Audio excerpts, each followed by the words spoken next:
Next, you're going to create a comic about cyberbullying to sort of teach a lesson. If we were to print these and put them, distribute them out to sixth graders or elementary kids, they would understand not to cyberbully.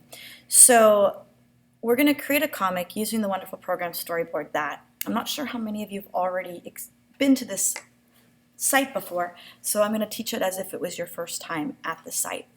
I found a storyboard that someone else has already created about cyberbullying. I think it was a student project. This is a great one to learn from. So we're going to create a comic that looks similar to this one.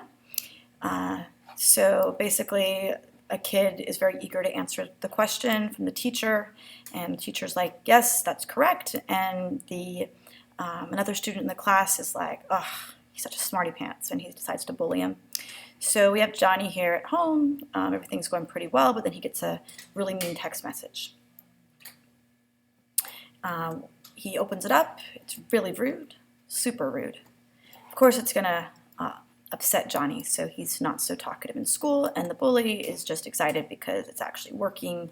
He's causing a change in Johnny, so he continues, and eventually more kids start bullying him and texting him, and so Johnny obviously isn't doing very well.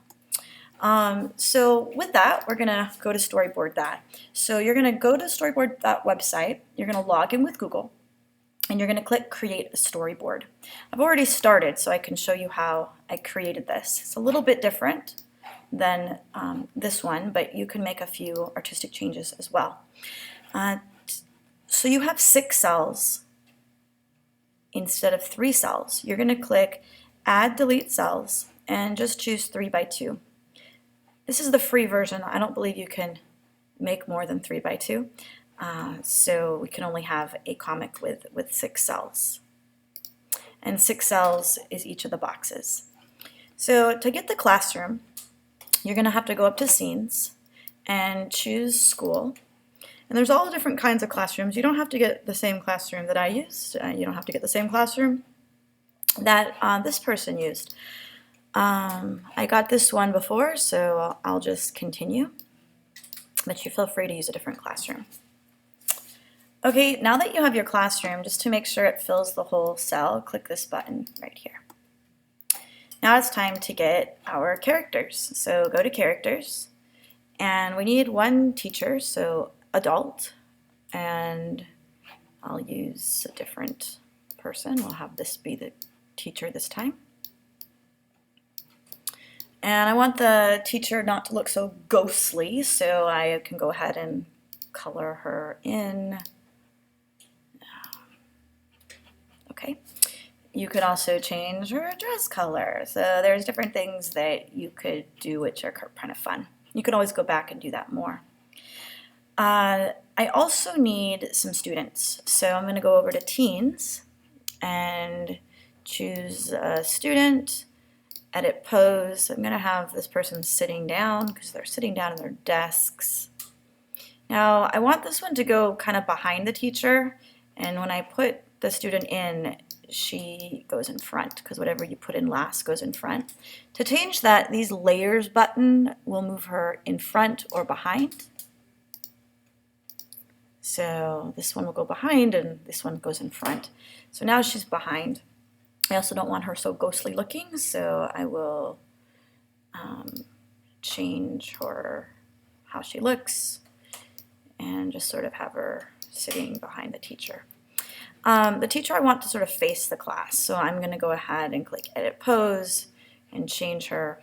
I can't have her go left. I can only have her go right or the back of her, but I'm going to go this way, the side view. You'll see why in a second. And to switch her direction, you'll just go up here to rotate and click. I mean, I could move her upside down, but I don't want her upside down. So there's the teacher here. Okay, so I need some more students. I'll just take this guy here and also color him in.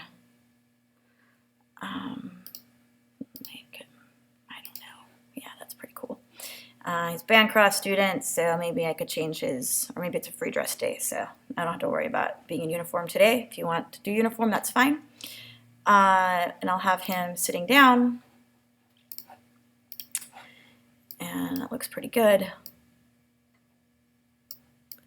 And finally, I have my other student. He's pretty cool. And he's also sitting down. He's kind of upset because he doesn't like the other kid. He's going to be my bully. All right. Okay.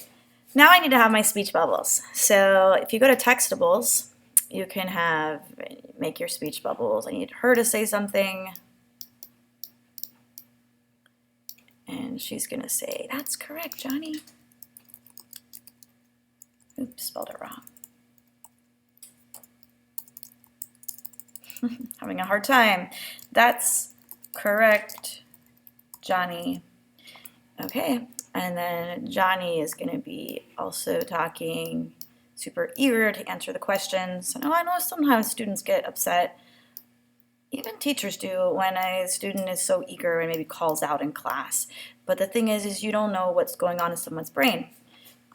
Sometimes the student is just extra eager. Other times they have actually a disability. You can't see it. It doesn't look like a physical disability, but there's autism, people on the autistic spectrum. They don't have social cues. They don't understand it.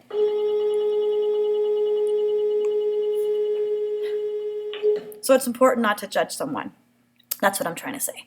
Okay, and I'll type in, Miss, I know the answer.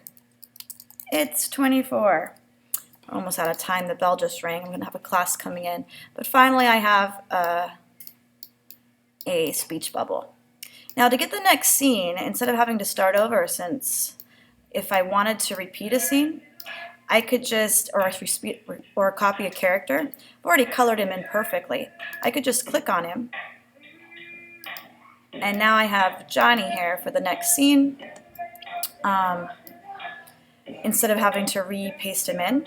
So for example, the next scene, as you can see, he's at his room at home. I'm going to go back to scenes, home, and here's his room, and here's my guy. I'm going to copy him and put him on his bed, and I could go to the next scene.